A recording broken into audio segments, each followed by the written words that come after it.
Plano ng Administrasyong Marcos na mangutang ng 629 billion pesos mula sa mga local creditors sa unang bahagi ng susunod na taon. Ayon sa Bureau of Treasury, ito ay para maitawid ang budget deficit ng bansa.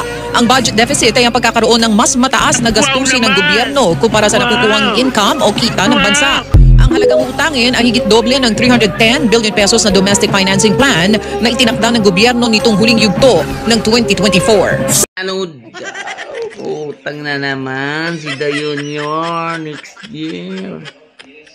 Kasi naman sakay ng sa budget sa ayuda tupad, akap, lahat na ng mga ganyan ginawa nila ng mga congressman. Yayaman yan, sino may hawak ng pera ngayon, sumuldos yan.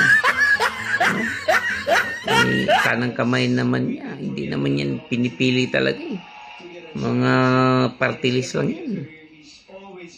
Si Saldico ubos talaga tayong pera ng Pilipinas ngayon. Ewan ko lang anong mangyari sa bayan natin, hanggang kailan yung pagpapangutang ng mga nasa gobyerno. Wala tayong asahan.